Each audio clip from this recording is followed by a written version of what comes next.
ओम नमो भगवते वासुदेवाय। ओम नमो भगवते वासुदेवाय। ओम नमो भगवते वासुदेवाय।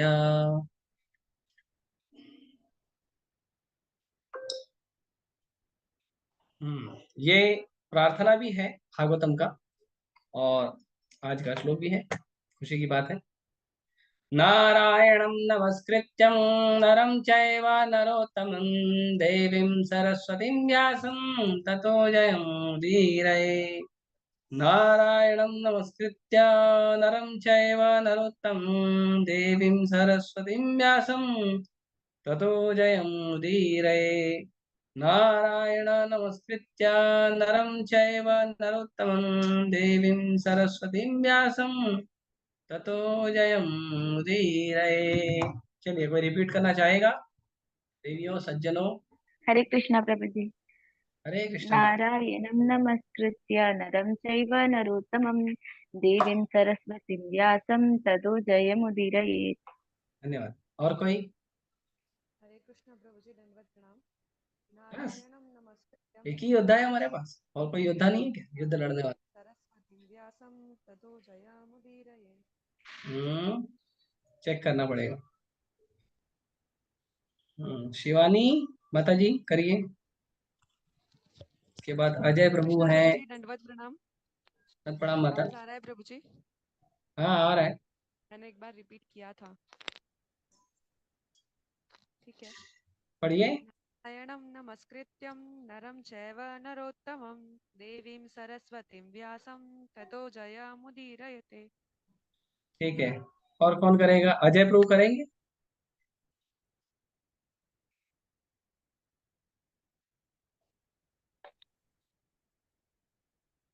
नहीं करेंगे? ठीक है। गार्गी माता जी। पिंकी बोलिए, माता पिंकी माता जी बोलिए। आपका आवाज नहीं आ रहा है माता? नारायण।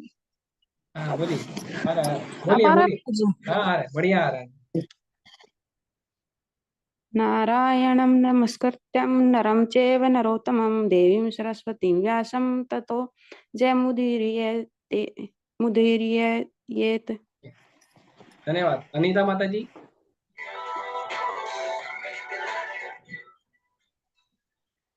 गार्गी माता जी करिए।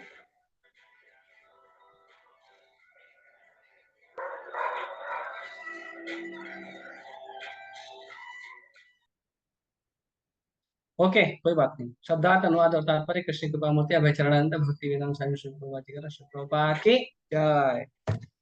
नारायणं भगवान को नमः कृत्या नमस्कार करके नरम च एवा तथा नारायण ऋषि को नर उत्तमम सर्वश्रेष्ठ मनुष्य देवीं देवी सरस्वतीं विद्या की अधिष्ठात्री को व्यासं व्यास देव को ततः तत्पश्चात जयं विजय प्राप्त करने के लिए उदीरयेत घोषित करें।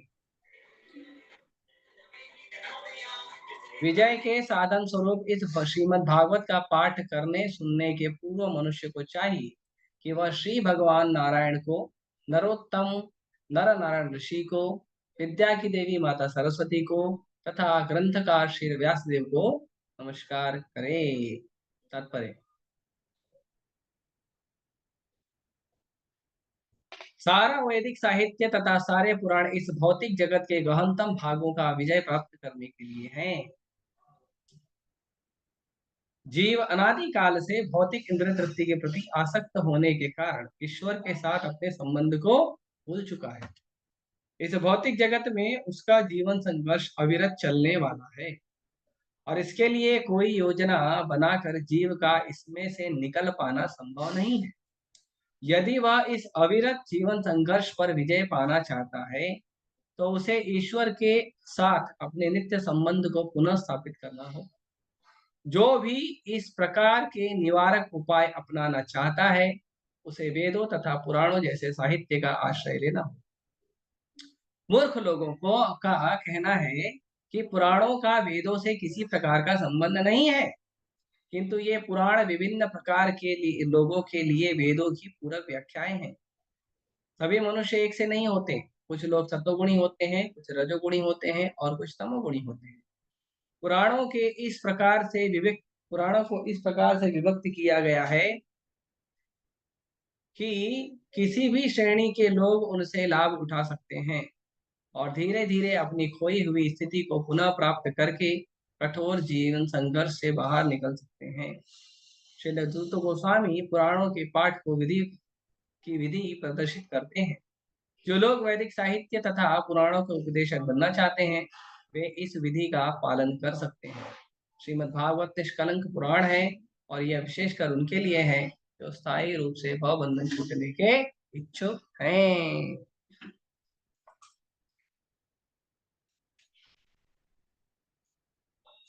ओम अज्ञानतिमिरन्धस्य ज्ञानाञ्जनशलाकया चक्षुरुन्मिलितं येन तस्मै श्रीगुरुवे नमः।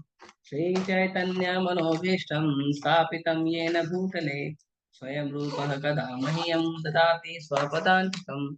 वन्देऽहं श्रीगुरुः श्रीयुतापदकमलं श्रीगुरून् वैष्णवांश्च श्रीरूपं साग्रजातं सहगण रघुनाथान्वितं तं सजीवम् साद्वैतं सावधूतं परिजनसहितं कृष्णचैतन्यदेवं श्रीराधा कृष्णपादान् सहगण ललिता श्रीविशाखान्वितांश्च नमो विष्णुपादाय कृष्णपृष्ठाय भूतले श्रीमते भक्तिवेदांत स्वामिनिति नामिने नमस्ते सारस्वते देवे गौरवाणी प्रचारिणे निर्विशेष शून्यवादी पाश्चात्य देश तारिणे नमो महावदन्याय कृष्ण प्रेम प्रदायते कृष्ण हे कृष्ण चैतन्य नामने गौतुषे नमः। हे कृष्ण करुणा सिंधु दीनबंधु जगतपते गोपेश गोपिका कांत राधा कांत नमस्ते। तप्त कांचन गौरांगी राधे वृंदावनेश्वरी वृषभानुसुते देवी प्रणमामि हरिप्रिये। वाञ्छाकल्पतरुभ्यश्च कृपा सिन्धुभ्य एव च पतितानां पावनेभ्यो वैष्णवेभ्यो नमो नमः। जय श्री कृष्ण चैतन्य प्रभु नित्यानंद श्री अद्वैत गदाधर शिवासादि गौर भक्तवृंद। हरे कृष्णा कृष्णा कृष्णा हरे हरे हरे राम राम राम हरे हरे।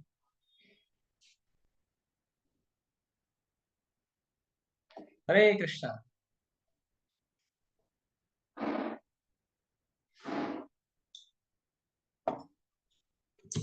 तो ये बहुत ही विशेष प्रसंग है हमारे जो श्रीमद् भागवतम का, बहुत विशेष है और इसमें प्रार्थना की गई है।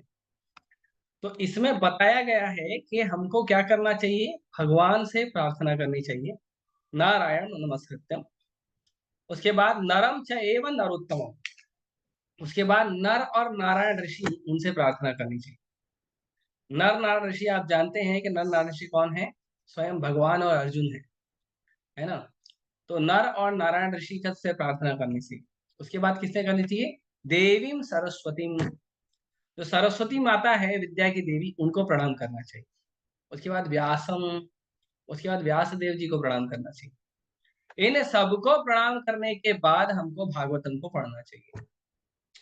और सबसे आसान तरीका है, यदि हम भागवतम पढ़ रहे हैं या कोई भी ग्रंथ पढ़ रहे हैं, तो ग्रंथ पढ़ते समय सबसे आसान तरीका है कि हमको अपने गुरु को और भगवान कृष्ण को प्रणाम करना चाहिए।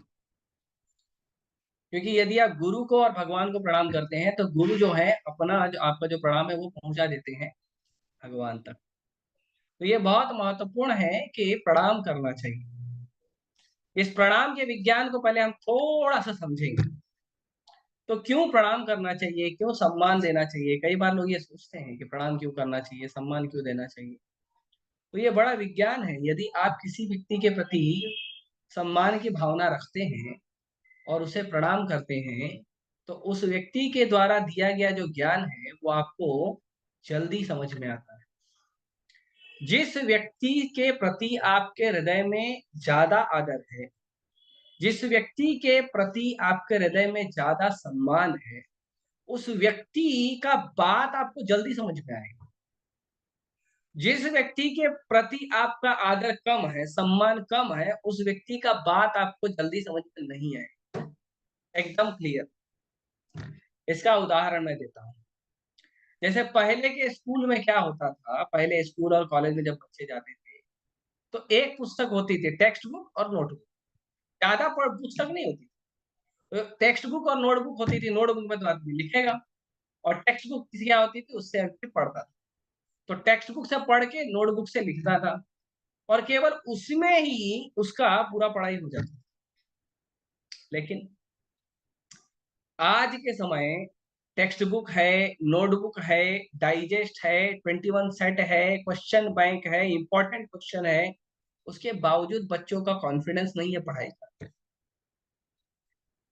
क्लासेस होती है स्कूल में, कॉलेज में एक्स्ट्रा क्लासेस होती है, स्कूल कॉलेज में ट्यूशन में क्लासेस होती है, ट्यूशन में एक्स्ट्रा क्लासेस होती है, फिर भी बच्चे का पढ़ाई में कॉन्फिडेंस नहीं होता। कारण जानते हैं?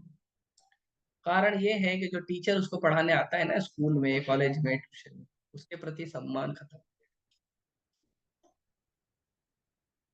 ये हम लोग जो बॉलीवुड का मूवी देखते हैं, टीवी सीरियल देखते हैं, इसमें बताया जाता है कि जो टीचर और सर है ना, वो भी आपके रोजमर्रा के जीवन का एक ऑब्जेक्ट, गुरु के रूप में नहीं प्रदर्शित करते। एक मूवी आई थी, एक स्टूडेंट मुझे दिखा रहा था, एक मूवी आई थी मैं हूं ना, शाहरुख खान ने उसने अदाकारी की थी। तो उसमें बताया था कि उसको टीचर से ही प्यार हो जाता। और ऐसी कई सारी मूवीज आती हैं जिसमें बताया जाता है कि स्टूडेंट को टीचर से ही प्यार हो जाता है। और कौन सा प्यार होता है, उसको विवाह करना है, नहीं तो अनैतिक संबंध बनाने, वो वाला प्यार हो रहा है। तो टीचर के प्रति अगर हमारे हृदय में सम्मान की भावना नहीं रहेगी, तो टीचर का दिया हुआ ज्ञान हृदय में नहीं टिकेगा।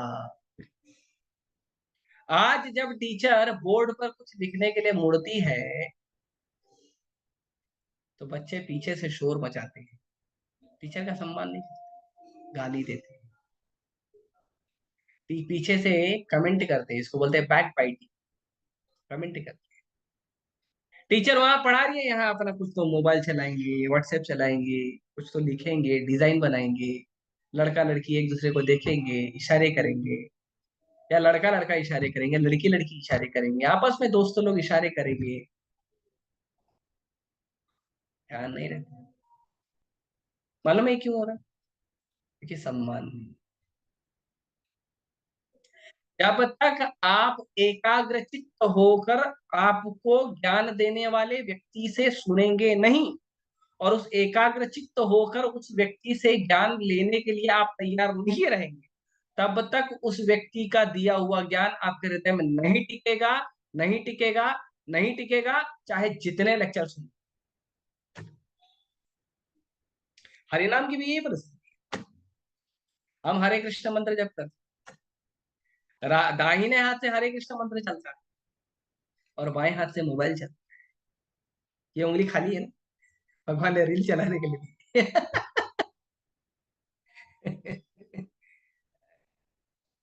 क्या दुर्दशा है। हरिनाम परम भगवान का नाम भी लेने के लिए हम क्या करते हैं, एकाग्र चित्त भावना नहीं है, हमारा मन तो ऐसे भी नहीं लगता हरिनाम में। एक तो मन नहीं लग रहा हरिनाम में, दूसरे हरिनाम लेते समय भी मन को लगा दिए दूसरे काम, Facebook, WhatsApp, Instagram, LinkedIn, Twitter, अब बहुत सारे हैं, मैं तो 4-5 के ही नाम जानता हूँ। कैसे लगेगा हरे? स्कूल का, कॉलेज का पढ़ाई होता है, एक साथ से बुक पढ़ रहे, एक साथ से हरि नाम ले रहे, कैसे लगेगा मन?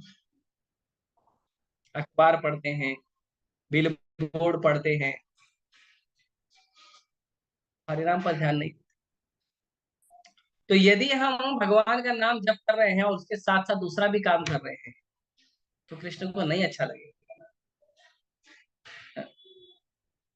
कोई मेहमान आपके घर पे आया है, आप उसको चाय दे रहे हो, पानी दे रहे हो, बिस्किट दे रहे हो, उससे बात नहीं कर रहे हो, बात किसी और से कर रहे हो, कैसा लगेगा उसको?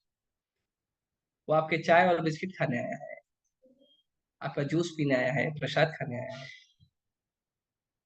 कोई व्यक्ति हमारे घर में क्यों आता है? प्रसाद खाने के लिए, नाश्ता करने के लिए। उसके घर में नहीं है। हाँ, वो आया है आपसे प्रेम की बात। हमको लगता है हमने फॉर्मेलिटी की, हमने उसको नाश्ता दे दिया है, हमने उसको प्रसाद दे दिया है, महाप्रसाद दे दिया है, उसकी फेवरेट चीज बना कर दे दी है। उसको नहीं चाहिए, उससे बैठकर बात कर, और संभव हो सके तो कृष्ण कथा करिए, उसमें उसका भी उद्धार होगा, हमारा भी उद्धार होगा, उसको भी अच्छा लगेगा, हमें भी अच्छा लगेगा। लेकिन हम नाम प्रभु को बुला तो लेते हैं, हरे कृष्णा कृष्ण कृष्णा हरे हरे, हरे राम राम राम हरे हरे, और नाम प्रभु को बोलते हैं आप साइड में बैठे रहिए, मैं जरा मोबाइल देखता हूँ, पेपर देखता हूँ, बुक देखता हूँ। तो नाम प्रभु क्यों रुकेंगे? अनंत ब्रह्मांड गोलोक वृंदावन छोड़कर नाम प्रभु हमारे पास आए हैं कि ये जीव चाहता है इसका उद्धार हो, और हम बोलते मैं चाहता हूँ उद्धार हो, लेकिन मेरे को इज्जत में नहीं जाना है। मैं जाऊंगा आराम से। 2-4 करोड़ कलयुग के बाद, 2-4 करोड़ बार महाप्रभु जब आ जाएंगे, देखेंगे धीरे धीरे चले जाए। ये तो भाव अच्छा नहीं। तो ये प्रणाम की महिमा है। किसी भी व्यक्ति को के लिए अगर आपके हृदय में प्रणाम का भाव नहीं है, सम्मान का भाव नहीं है, तो उस व्यक्ति के द्वारा दिया गया कोई भी बहुमूल्य वस्तु आपके जीवन में काम नहीं आएगा। ये साइकोलॉजी का विज्ञान है, नहीं आएगा। प्रयास कर लो। डॉक्टर के पास जाते हैं, बोलते हैं डॉक्टर दवा दीजिए, डॉक्टर दवा देता है, घर पे आके बोलते हैं लूटता है एक नंबर, दवाई काम नहीं करती है।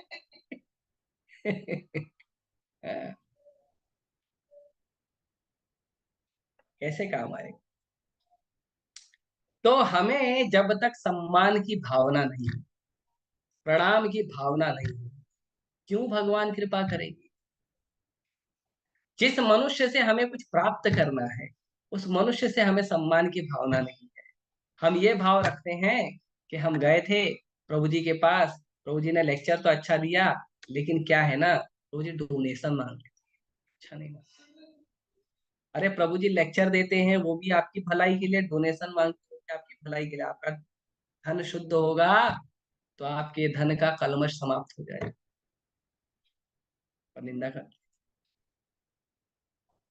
निंदा करेंगे तो क्या होगा? फायदा नहीं। तो ऐसे कई सारे कारण हैं कि यदि हम नाम नहीं करेंगे, यदि हम सम्मान नहीं करेंगे, प्रणाम नहीं करेंगे, तो क्या होगा? तो हमें उनके द्वारा जो प्राप्त फायदा है वो हमारे जीवन में काम। इसीलिए हमें बड़े सावधान होकर रहना चाहिए कि जिस व्यक्ति से हमें कुछ प्राप्त करना है, उस व्यक्ति का सम्मान करें। वो व्यक्ति भले गलत हो, आपको सम्मान देने में क्या जा रहा है? सम्मान देने में क्या नुकसान है? पर नहीं करते हैं लोग।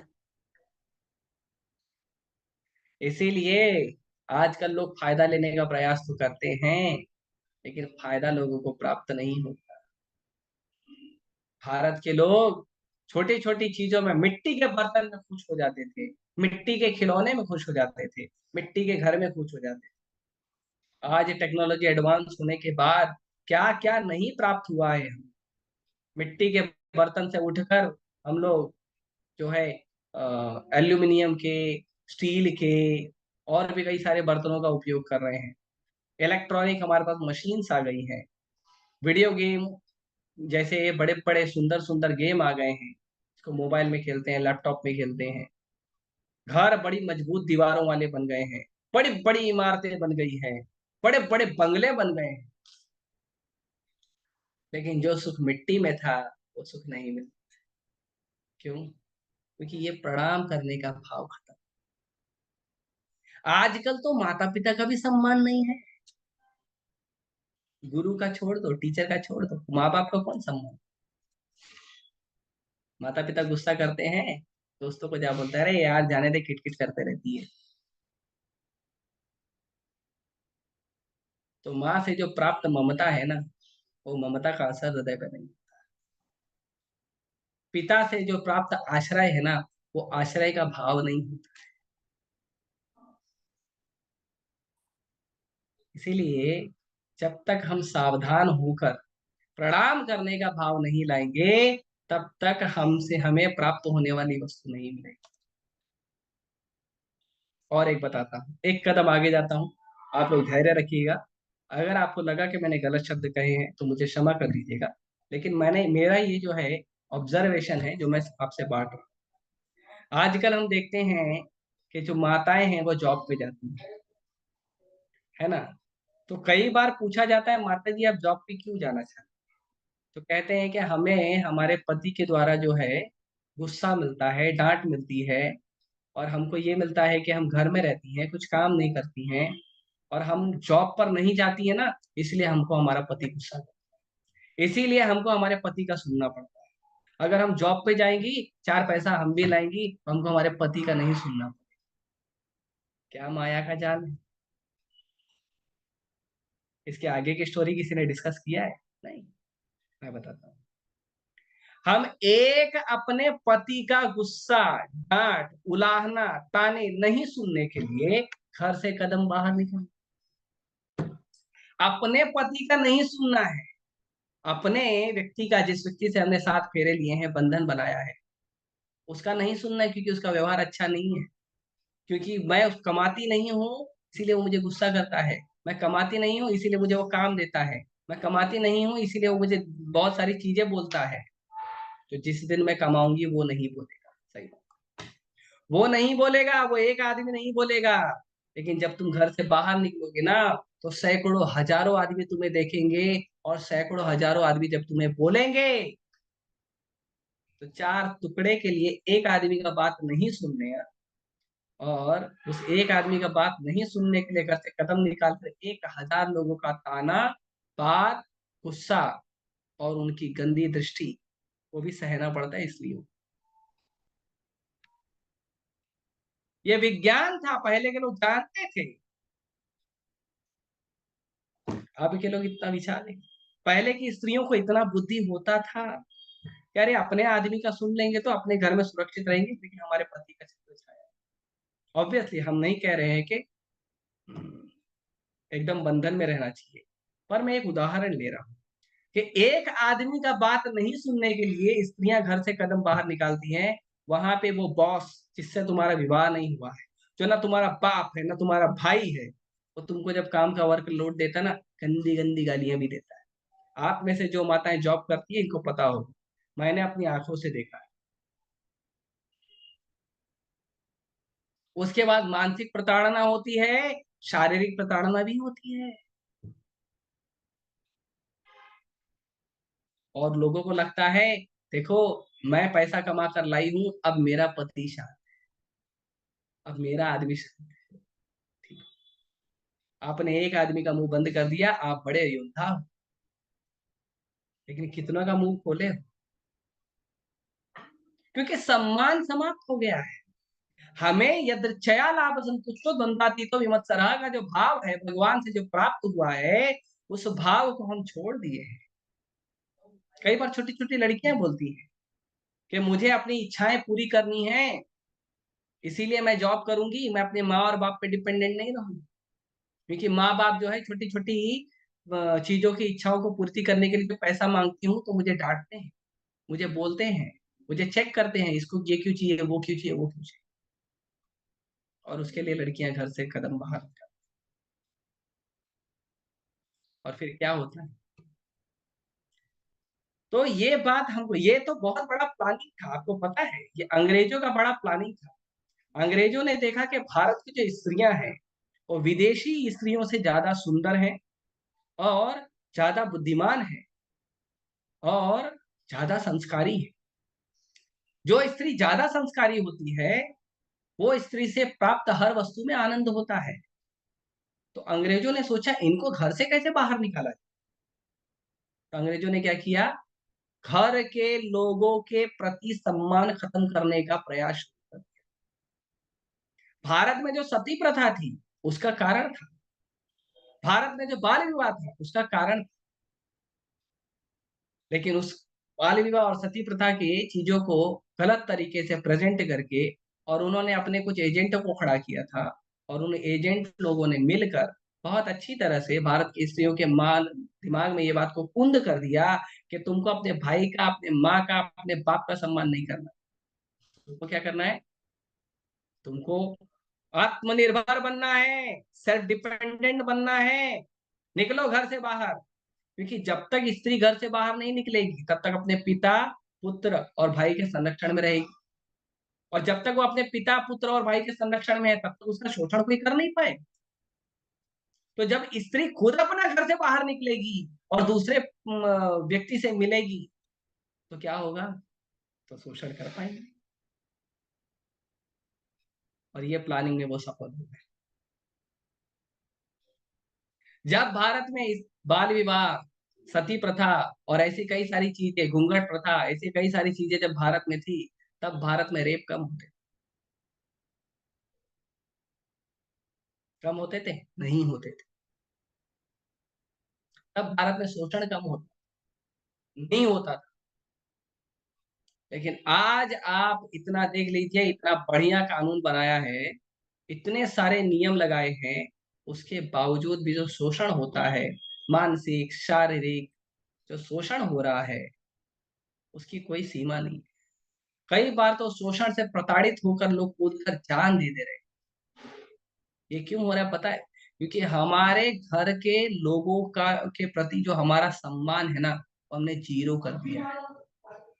भगवान की कृपा से जो हमें माँ प्राप्त हुई है, पिताजी प्राप्त हुए हैं, भाई प्राप्त हुए हैं, बहन प्राप्त हुए हैं, उसके प्रति हमारा सम्मान खत्म है। और ये लड़कियों की नहीं, लड़कों का भी यही परिस्थिति है। घर के लोगों का सम्मान नहीं करते।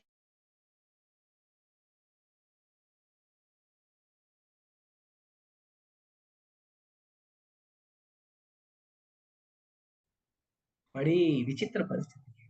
तो ये क्यों होता है?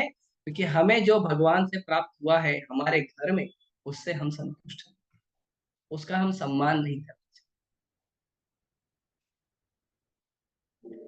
तो इस चीज को समझिए, और हम सबको समझना चाहिए कि सम्मान करना बहुत बड़ा शस्त्र है। आपको एक बताते हैं उदाहरण।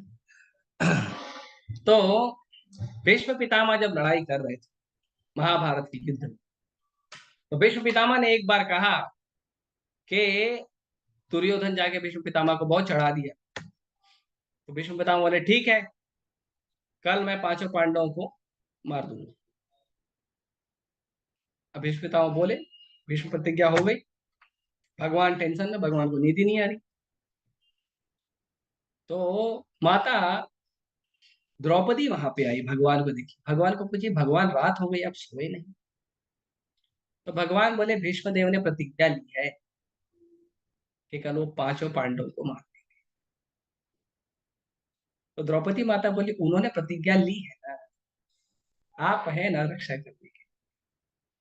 तो भगवान बोले मैं तो हूँ, लेकिन भीष्म भी तो मेरा भक्त है, उसकी प्रतिज्ञा तो आपको तोड़नी पड़ेगी। क्या ऐसा कोई उपाय निकाला जाए कि प्रतिज्ञा में सेंध मार दी जाए? तो माता द्रौपदी ने कहा भगवान आप ही उपाय बताइए तो होगा। भगवान बोले देखो द्रौपदी, ऐसा करो, भीष्म पितामह के कक्ष में जाओ, उनको बिना आह्वान किए पहले उनको प्रणाम करो और उसके बाद उनको आह्वान करो। आप जाओ।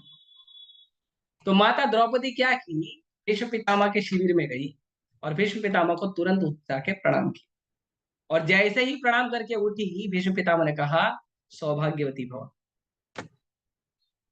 अब अब प्रतिज्ञा ली है पांचों पांडवों को मारने की, और आशीर्वाद दे दिया द्रौपदी माता। और भीष्म पितामह जी मुस्कुराने लगे। भीष्म पितामह जी बोले ये भगवान अच्छे से जानते हैं, ये जो प्रणाम का अस्त्र है ये सारे अस्त्रों से बड़ा है। तो प्रणाम करना, किसी के सामने झुक जाना, किसी को दंडवत करना, किसी के प्रति सम्मान देना, भले वो सम्मान लायक नहीं है, आपको देने में कौन सा पैसा खर्चा हो रहा है, भले वो दुश्मन है, हरे कृष्णा तो बोल सकते हो, भले आपको दुख दिया है, हरे कृष्णा तो बोल सकते, इसका प्रयास नहीं कर सकते हैं हम। अगर हमारे रिश्ते में कलमश है, तो उस रिश्ते की कलमश को खत्म कौन करेगा? किसी को तो पहल करनी पड़ेगी ना। हम भगवान के भक्त हैं, हमें ही करनी चाहिए। चैतन्य महाप्रभु कहते हैं कि यदि किसी व्यक्ति को हमेशा हरि नाम लेनी है, हमेशा सदा हरि कीर्तन या सदा हरि करना है, तो क्या करना पड़ेगा? तो 4 काम करने पड़ेंगे। 4 काम। पहला, पिणादपि सुनीचेन, अपने आप को घास के तिनके से भी ज्यादा नीच मानना पड़ेगा। घास का तिनका कहाँ होता है? गार्डन में, मैदान में, खेतों में।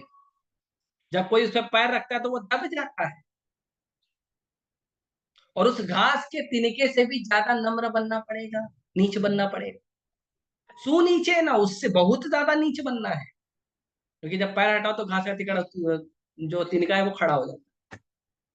तो वैसे ही जब हमको कोई डांटने आता है और हम कुछ कर नहीं सकते तो हरे सॉरी जैसी जाता है, साले को बताता था मैं। सीनियर है, छोड़ दिया, नहीं तो उसको ठीक करता था मैं। तो ऐसा नहीं, सच में वो भाव हो, हरे कृष्णा हो, सच में प्रणाम कहा, तरोवर भी सहिष्णु, और वृक्ष से ज्यादा सहनशील बनिए। वृक्ष को आप पत्थर मारो, फल देगा, टहनियां देगा, पत्ते देगा। वृक्ष को काटो, लकड़ी देगा। वृक्ष को जला दो, राख देगा। वृक्ष बहुत कुछ देता है, ठंडी से बचाता है, गर्मी से बचाता है, बारिश से बचाता है। और उसको लोग कष्ट देते हैं और वो प्रतिकार भी नहीं करता। तो कम से कम वृक्ष की तरह सहनशील बनिए। दुनिया हमें कष्ट देगी लेकिन हमको प्रतिकार नहीं करना चाहिए। करना चाहिए, यदि धर्म के ऊपर बात हो, वैष्णव के ऊपर बात हो तो करना चाहिए, बाकी नहीं करना चाहिए। पर्सनल पे कभी नहीं लेना चाहिए। हमें दुख मिला है ना, तो सहना सीखिए। दुख आपके कर्मों का है। और अगर हमें सहना आता नहीं है तो प्रयास करिए, वैष्णव के मार्गदर्शन में प्रयास करिए। हमको दुख सहना नहीं आता।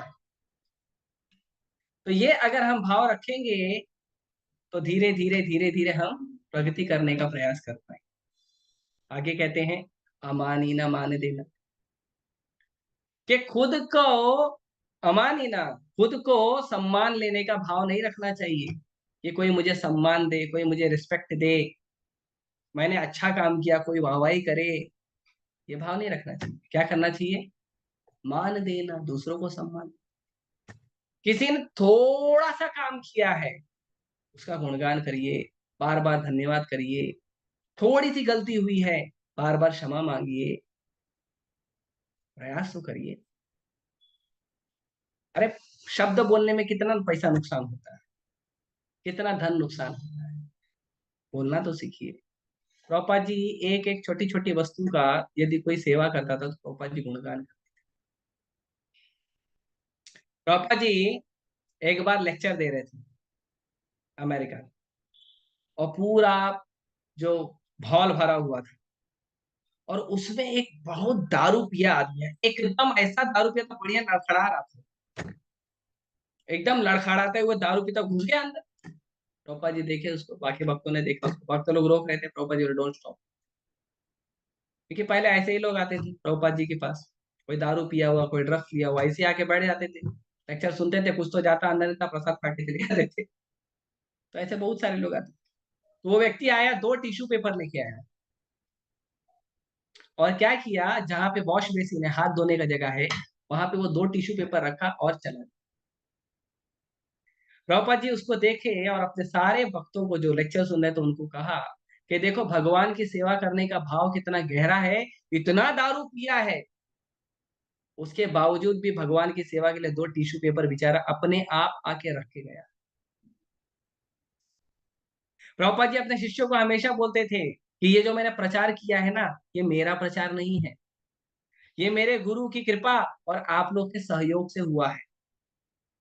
आप अमेरिका के जो लड़के लड़कियां हैं, नव युवक नव युवतियां हैं, आप लोगों ने आकर इस मूवमेंट में मुझे मेरे गुरु महाराज के आदेश को पूरा करने के लिए आप लोगों ने सहयोग दिया है, तब ये जाके मिशन चल रहा है।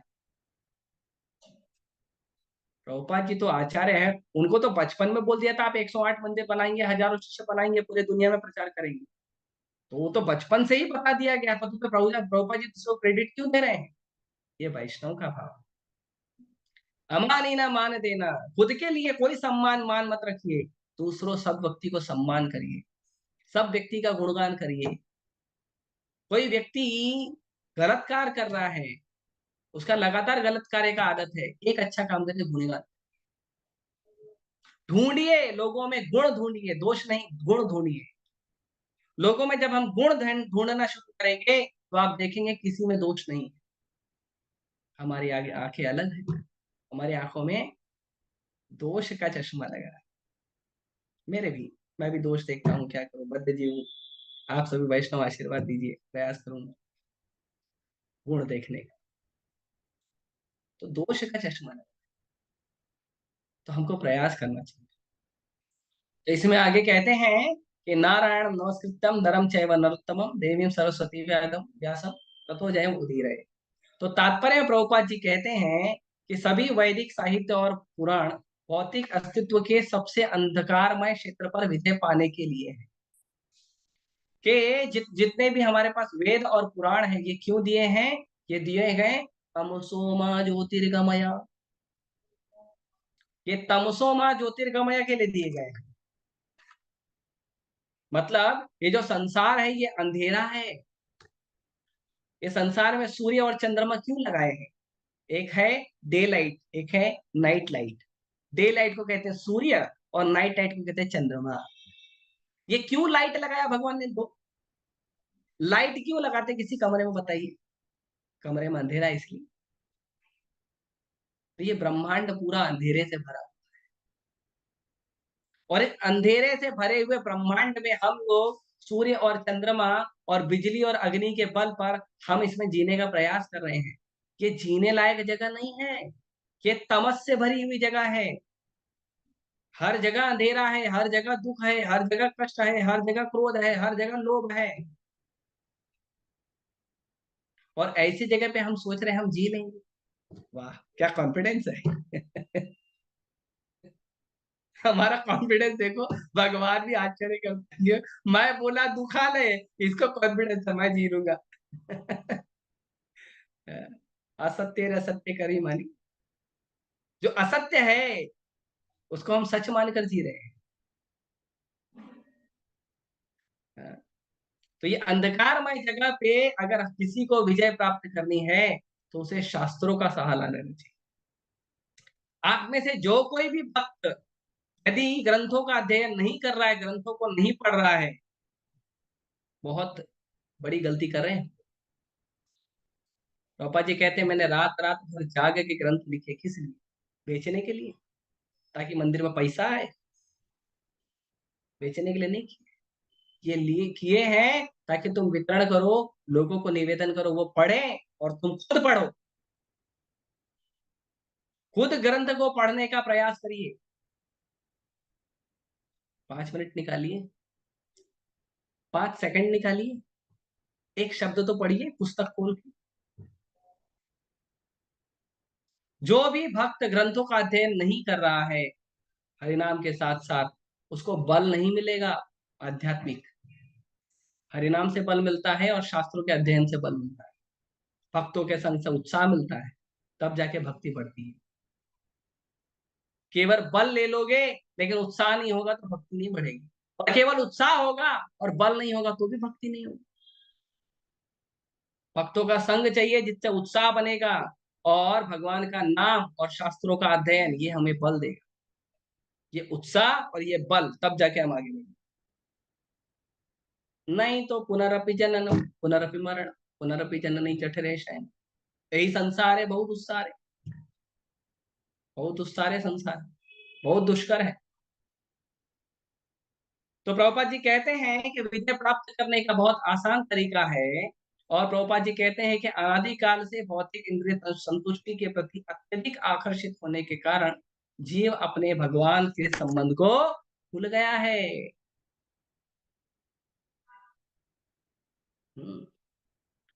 जो हमारे इंद्र तृप्ति की भावना है उसकी वजह से हम हमारी परिस्थिति क्या है? अनादिर बहिर्मुख।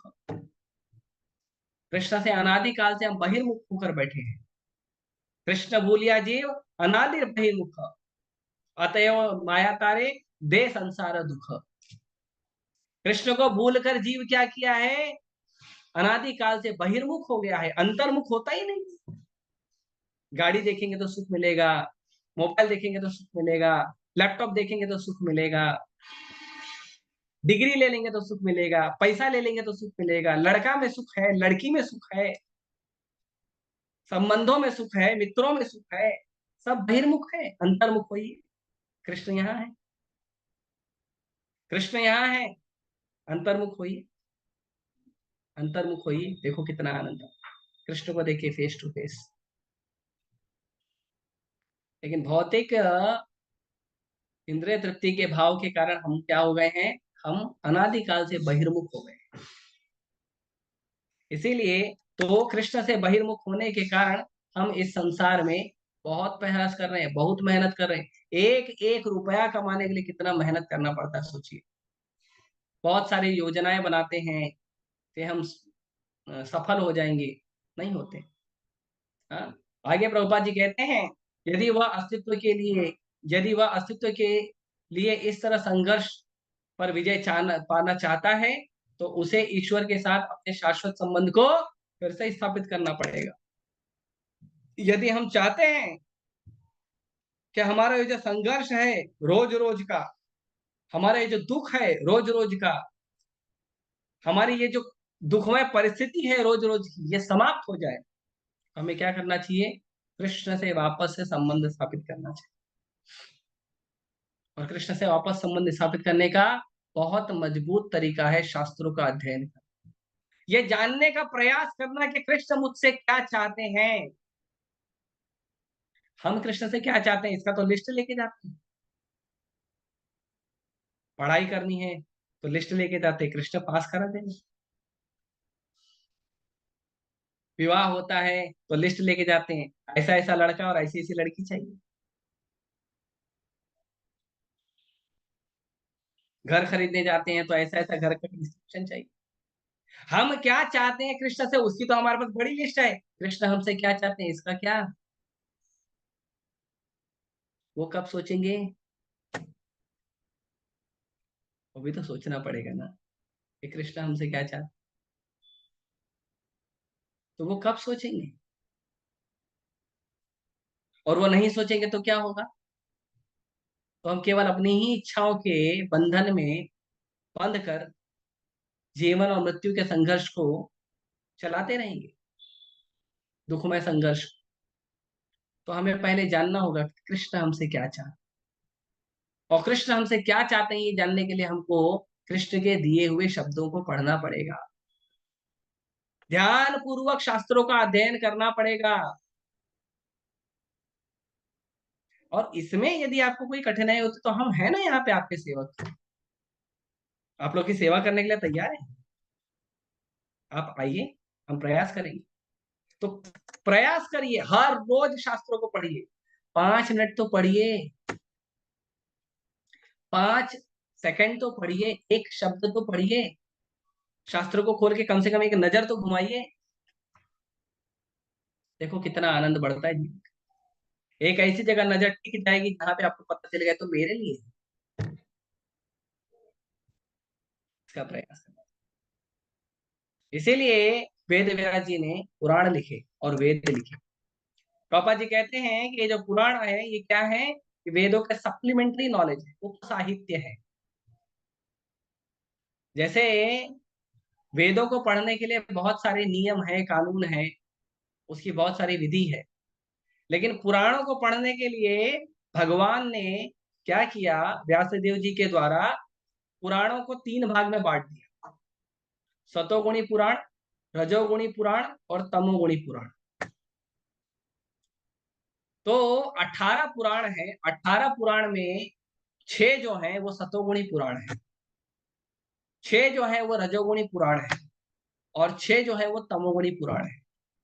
जो व्यक्ति का भगवान में बिल्कुल श्रद्धा नहीं है, नास्तिक है, वो तमोगुणी पुराण पढ़ेगा, तो धीरे धीरे धीरे धीरे धीरे धीरे वो तमोगुण के लेवल से ऊपर उठकर रजोगुण के लेवल पे जाएगा,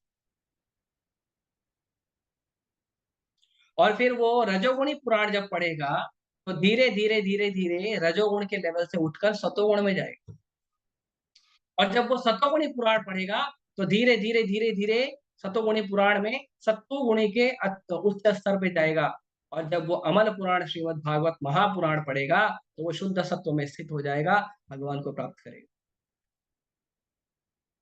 तो ये जो पुराण है ये वेदों की ही शाखाएं हैं, उपशाखाएं। कई बार कुछ जो बुद्धू लोग हैं वो बोलते हैं नहीं नहीं, वेद वेद जी ने लिखा है, पुराण नहीं लिखा है। तो पुराण तुम्हारे पिताजी आके लिख के गए थे।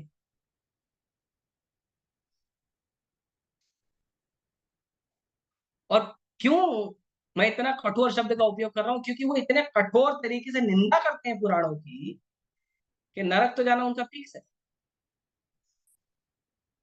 ये पुराण जो है वेदों की उपशाखाएं हैं। जो बहुत बुद्धिमान है वही वेद को समझ सकते हैं, लेकिन जो बुद्धिमान कम है उनके लिए पुराण है, उनके लिए महाभारत है, उनके लिए रामायण है। इसीलिए पुराणों को, रामायण को, महाभारत को पंचम वेद कहा गया है। ये पांचवा वेद है। चार वेद हैं, कौन से? अथर्ववेद, यजुर्वेद, सामवेद और ऋग्वेद। ये चार वेद हैं, और पांचवा वेद कौन सा है? इन वेदों की उपशाखाएं महाभारत, रामायण और पुराण।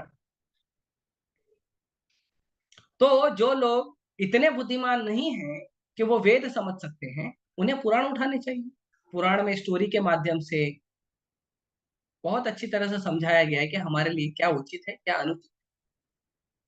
और वेदों की भाषाओं को कहानी के माध्यम से, स्टोरी के माध्यम से, भगवान की अलग अलग लीलाओं के माध्यम से पुराणों द्वारा हमें समझाया जाता है, जिससे हम आसानी से समझें।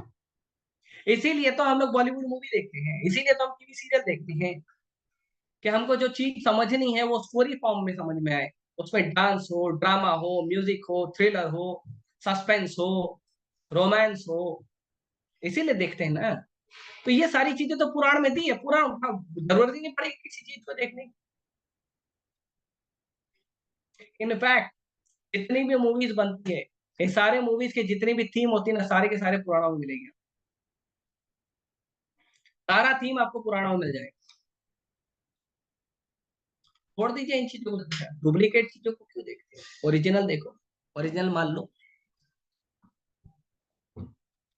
तो इसका हम लोगों को प्रयास करना चाहिए कि हम लोगों को क्या करना चाहिए? शास्त्रों का अध्ययन करना चाहिए और पुराणों का हमें शरण लेना चाहिए। प्रभुपाद जी आगे कहते हैं कि जो श्रील सुत गोस्वामी पुराणों का जाप करने का तरीका बताते हैं, और कह रहे हैं कि जो इसका अनुसरण करते हैं, जो वैदिक साहित्य और पुराणों के प्रचारक बनने की इच्छा रखते हैं, वे श्रीमद् भागवतम पुराण है, अमल पुराण है, और यह विशेष रूप से उनके लिए है जो भौतिक उलझन से स्थायी रूप से बाहर निकलने की चाहते हैं। तो बताते हैं कि सूत गोस्वामी बता रहे हैं कि हमें अब शास्त्रों को, पुराणों को कैसे पढ़ना चाहिए। इसीलिए जब आप लोग शास्त्रों को, पुराणों को पढ़ते हैं तो आपको मंगलाचरण दिया गया है। ये जो मंगलाचरण हम शुरू करते हैं, ओम अज्ञानतिमिरन्धस्य से लेकर हरे कृष्ण महामंत्र तक, ये सभी को याद कर लेना चाहिए। आप कुछ भी काम कर रहे हो उसके पहले मंगलाचरण करिए। ये शॉर्ट मंगलाचरण है, इसके बाद एक लॉन्ग फॉर्म में मंगलाचरण है, वो भी आ जाएगा। तो उसमें क्या होता है, हम गुरु को प्रणाम करते हैं, गुरु परंपरा को प्रणाम करते हैं, आचार्य को प्रणाम करते हैं, भगवान को प्रणाम करते हैं, राधा रानी को प्रणाम करते हैं, महाप्रभु को प्रणाम करते हैं, सभी वैष्णवों को प्रणाम करते हैं, हरे कृष्ण महामंत्र करके सबको प्रणाम करते हैं। उसके बाद हम शास्त्रों का अध्ययन शुरू करें, उसके बाद हम अपना जप शुरू करें, उसके बाद हम ऐसा कुछ करें, कितना आशीर्वाद मिलेगा। आचार्यों को प्रणाम करके यदि हम जप शुरू करेंगे तो कितना कृपा मिलेगा। इसका प्रयास करना चाहिए। तो इसीलिए हमें प्रणाम करने के भाव को समझना है। और श्रीमद् भागवतम क्या है? वो अमल पुराण है। मल का मतलब होता है गंदगी, लेकिन श्रीमद् भागवतम में जरा भी गंदगी नहीं। तो आप बोलोगे इसका मतलब दूसरे पुराणों में गंदगी है? हाँ, सही बात। दूसरे पुराणों में गंदगी है। दूसरे पुराणों में क्या गंदगी है? दूसरे पुराणों में या तो कर्म है, या तो ध्यान है, या तो ज्ञान है, लेकिन केवल और केवल शुद्ध भक्ति भागवत महापुराण में है। इसमें न कर्म दिया है, न ध्यान दिया है, न ज्ञान दिया, केवल कृष्ण का गुणगान दिया गया है। तो भागवतम अमल पुराण है, जिसमें कोई मल नहीं है, कर्म का, ध्यान का, ज्ञान का, ब्रह्म का कोई मल नहीं है, एकदम प्योर स्पॉटलेस पुराण, अमल पुराण। इसीलिए भागवत महापुराण को पढ़िए, सुनिए, समझिए, खुद भी पढ़िए, अपने मित्रों को भी बताइए। ये जो हम रोज भागवतम क्लास कर रहे हैं, बताइए लोगों को, जाइए प्रचार करिए, सबको बताइए। और प्रभुपाद जी कहते हैं कि जो प्रचारक लोग हैं, जो प्रचारक लोग हैं, वो अनुसरण करना चाहिए सूत गोस्वामी का, सुखदेव गोस्वामी का, और अनुसरण करके हमें प्रचार करना चाहिए। तो वैसे तो इस्कॉन में जो भी भक्त आता है, चाहे लड़का हो, चाहे लड़की हो, चाहे प्रभु जी हो, चाहे माता जी हो, चाहे बच्चा हो, चाहे बूढ़ा हो, कोई भी हो, हर बच्चा बच्चा प्रचारक है इस्कॉन का। तो आप सब प्रचारक हैं, आप प्रयास करिए, भागवतम को अच्छे से पढ़िए और भागवतम का प्रचार करिए। प्रभुपाद जी के ग्रंथों को अच्छे से पढ़िए और प्रभुपाद जी के ग्रंथों का प्रचार, हरिनाम का प्रचार करिए। खुद भक्तों का संग लीजिए, दूसरों को जाके अपना संग दीजिए, तभी जाके इस संसार के संघर्ष में दुखमय परिस्थिति कम होगी। नहीं तो हमारे घर में बैठकर केवल क्या कहते हैं, हरिनाम करने से और शास्त्रों का अध्ययन करने से केवल नहीं होगा। पढ़िए और जाकर बाहर प्रचार भी करिए, बताइए लोगों को। यदि संसार में दुख है और उस दुख से हम दुखी हो रहे हैं, तो इसके कारण हम हैं, क्योंकि हमारे पास दुख से निवारण का हल है, दुख से निवारण का उपाय है, और हम जाके लोगों को देते नहीं। संसार के लोग भूख से मर रहे हैं, हमारे पास बहुत सारा प्रसाद रखा हुआ है, हम देते ही नहीं लोग। तो जो कृष्ण से मिलन की जो भूख है, उस भूख को लोग ढूंढते हैं अलग अलग सांसारिक वस्तुओं में, लेकिन यदि आप उनको ले जाके कृष्ण दे दोगे ना, वो भूख तो पूरी हो जाएगी। जैसे किसी आदमी को भूख लगी है, आप उसको मिठाई खिला दो, रसगुल्ला खिला दो, जलेबी खिला दो, आप उसको अलग अलग फ्राइड नमकीन खिला दो, उसको समोसा वड़ा खिला दो, उससे भूख नहीं मिटती। भूख तो मिटती है दाल राइस सब्जी। उसके बाद आप दोगे, वो उसको अच्छा लगेगा, लेकिन पहले भूख तो असली अनाज से ही मिटती है। संसार की जो भूख है, वो कृष्ण भक्ति से ही मिटेगी, कृष्ण प्रेम से ही मिटेगी। वो संसार के बहुत सारे जो आडंबर हैं, और उसके बाद वेदों में भी जो आडंबर दिए गए हैं, कर्म कांड, ज्ञान कांड और उपासना कांड का, उन सब से लोगों की भूख नहीं मिटेगी। लोगों की भूख मिटेगी केवल और केवल और केवल एकमात्र कार्य करने से, वो है कृष्ण भक्ति करना और कृष्ण भक्ति का प्रचार करने से, नहीं तो नहीं मिलेगी। तो इसीलिए सभी से निवेदन है कि हम सभी प्रणाम करें भगवान नारायण को, भगवान कृष्ण को, नर नारायण को प्रणाम करें, जो भगवान प्रकट हुए, अभी भी तपस्या कर रहे हैं संसार के उद्धार के लिए।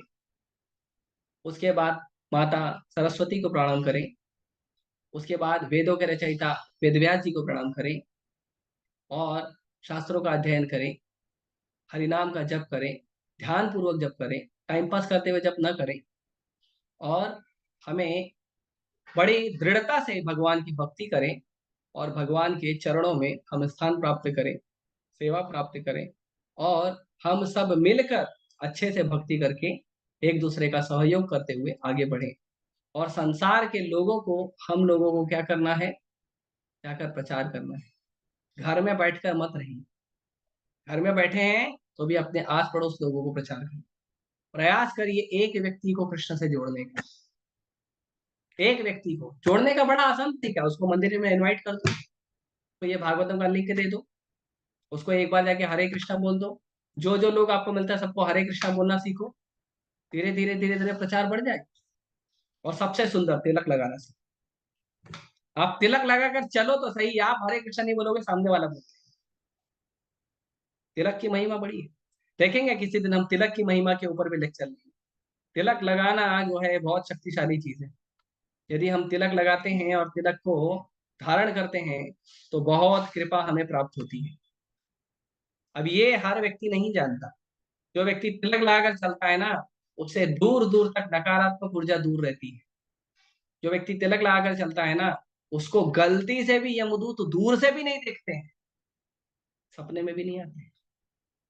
तो तिलक की बड़ी महिमा है, देखेंगे किसी दिन तिलक पर भी लेक्चर लेंगे। मैं नीलांबर को से रिक्वेस्ट करूंगा कि वो तिलक पर लेक्चर लें, क्योंकि प्रभु जी बहुत अच्छा समझाएंगे इस बारे में।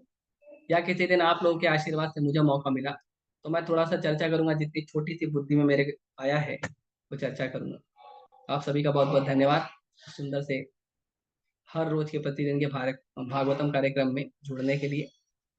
और यदि किसी का मैंने कुछ गलत बोल दिया है, अगर आप कुछ करेक्शन देना चाहते हैं, मेरे को सुधार देना चाहते हैं, या कोई प्रश्न पूछना चाहते हैं, इसकी सेवा में करने का प्रयास करूंगा, तो आपको स्वागत। हरे कृष्ण।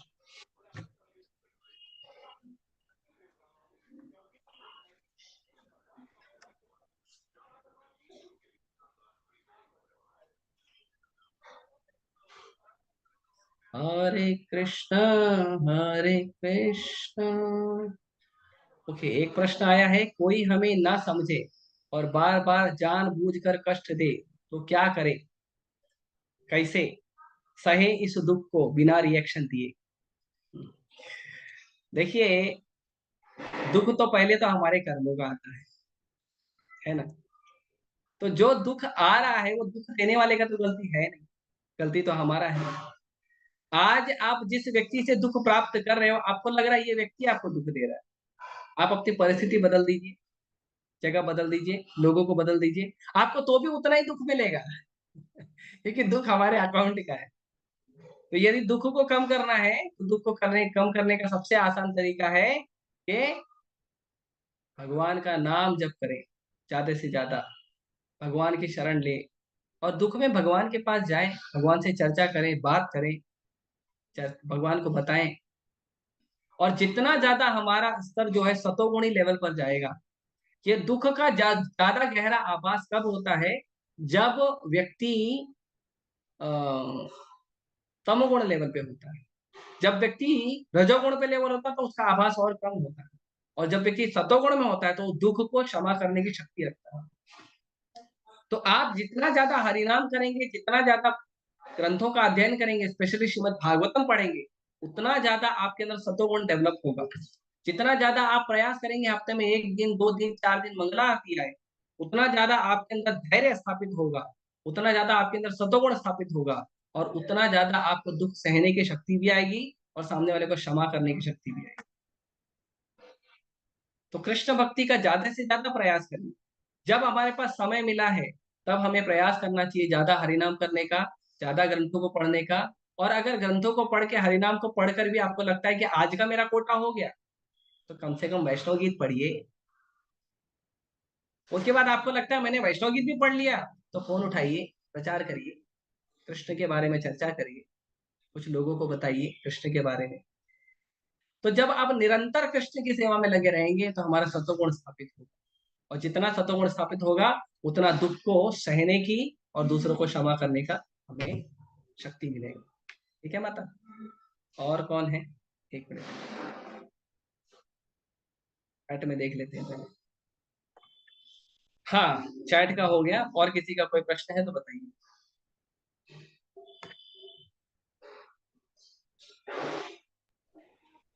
हरे कृष्ण प्रभु जी। हरे कृष्ण माता।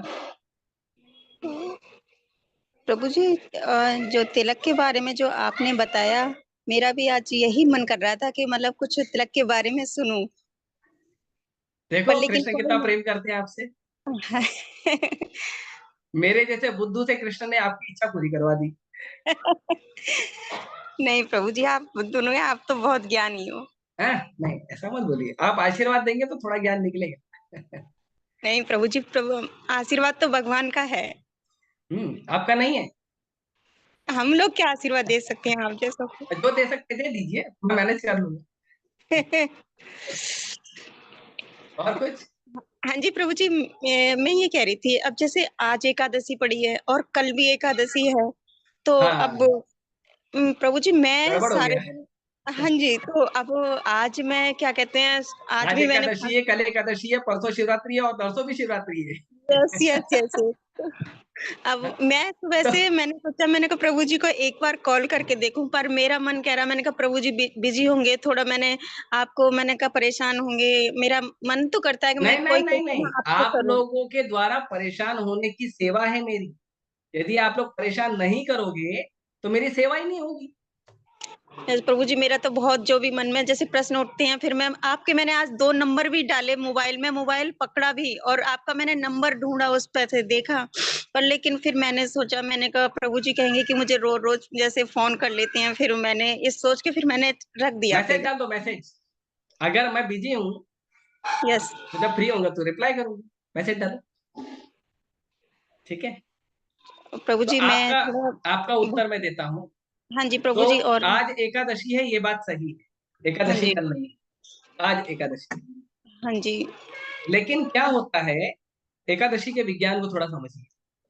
क्या होता है कि एकादशी कई बार आती है जो दशमी मिश्रित होती है और द्वादश मिश्रित होती है। मतलब एकादशी मतलब 11वां दिन, और दशमी मतलब 10वां दिन, और द्वादश मतलब 12वां दिन। तो जो एकादशी होती है वो कई बार ऐसी एकादशी होती है जिसमें 10वां दिन भी मिक्स होता है मुहूर्त, और 12वां दिन का भी मुहूर्त मिक्स होता है। तो जो 10वां दिन का मिक्स मुहूर्त होता है एकादशी वाला दिन, वो दिन अगर हम एकादशी का पालन करते हैं तो हमारे अंदर आसुरी शक्तियों का कृपा प्राप्त होता है। जो असुर लोगों को जो शक्तियां चाहिए रहती है, खासकर आप देखोगे मायावादी कर्मकांडी लोग यही करते हैं। जो दशमी मिश्रित एकादशी होती है उसको वो लोग पालन करते हैं, क्योंकि सब ऐसा पूजा भजन करते हैं जो उनको तमोगुणी चाहिए, तमोगुणी भजन पूजा करते हैं। तो इसीलिए जो स्मार्त लोग होते हैं वो कौन सी एकादशी का पालन करते हैं, दशमी और एकादशी जिसमें मिक्स हो। लेकिन अगर आपको दैवीय गुण चाहिए, जैसे श्रीमद भगवत गीता के अंदर 13वें अध्याय में भगवान दैवीय और आसुरी संपदा के बारे में वर्णन करते हैं। तो जो दैवीय गुण है वो यदि आपको चाहिए तो आपको एकादशी द्वादशी के साथ जब मिक्स हुई है तब आपको क्या करना है, तब आपको एकादशी का पालन करना है। तो आज एकादशी है, सही बात है, लेकिन जो वैष्णव होते हैं वो फायदा उठाते हैं एकादशी द्वादशी का जो मिक्सचर है उस उसको मनाने का। तो जिस दिन एकादशी द्वादशी का मिक्स होती है उस दिन एकादशी नहीं, द्वादशी के दिन एकादशी पालन करना चाहिए। इसीलिए आज एकादशी सही बात है, लेकिन वैष्णव कल पालन करेंगे। तिरुपति बालाजी मंदिर में कल होगा, पंढरपुर मंदिर में कल होगा, और जगन्नाथ मंदिर में कल होगा। जगन्नाथ में तो एकादशी पालन होता ही नहीं है। तो बंगाल में कल होगा, बंगाल में जो भगवान कृष्ण के मंदिर हैं।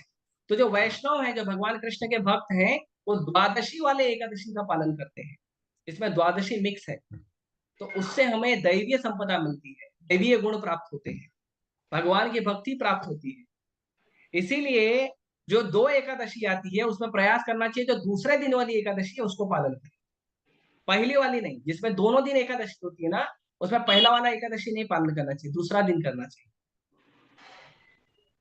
और जो शिवरात्रि है वो शिवरात्रि 8 तारीख को नहीं है, 9 तारीख को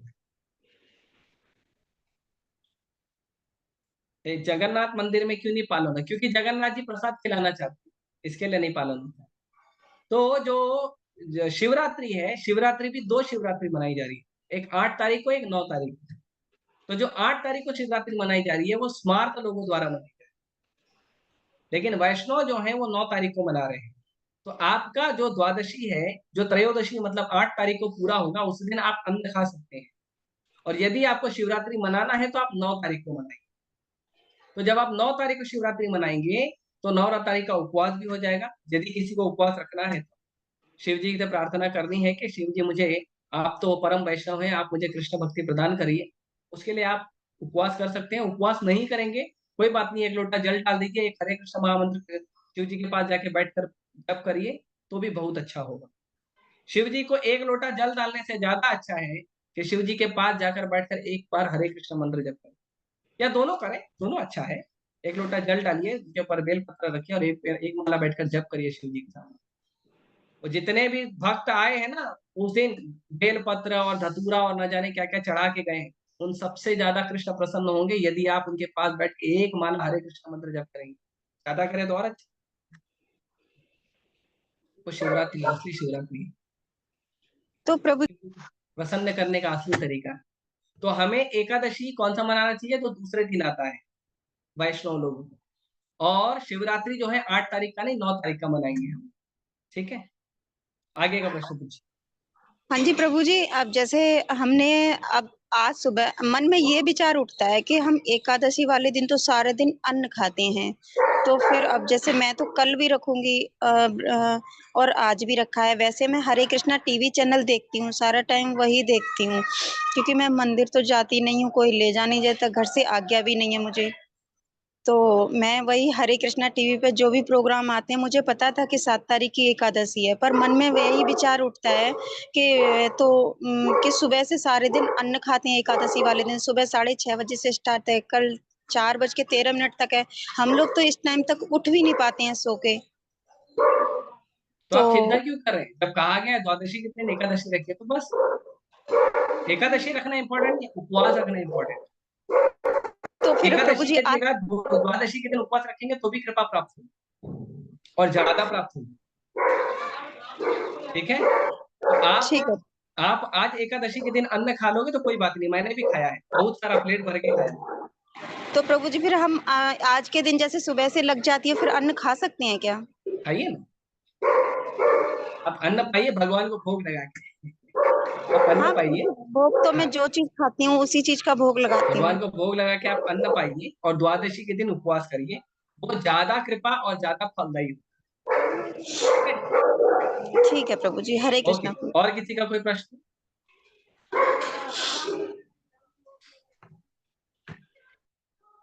ठीक है, 9:15 हो चुके हैं, आप सभी से आज्ञा लेनी पड़ेगी। इनका अगर किसी का कोई प्रश्न है तो भक्ति वर्धनम ग्रुप में डाल दीजिएगा, तो हम भक्ति वर्धनम ग्रुप में उनका जवाब दे देंगे। ठीक है, बहुत बहुत धन्यवाद आप सभी का जुड़ने के लिए। कंत्राज श्रीमद् भागवतम की जय, श्रील प्रभुपाद की जय। हरे कृष्णा कृष्णा कृष्णा हरे हरे, हरे राम राम राम।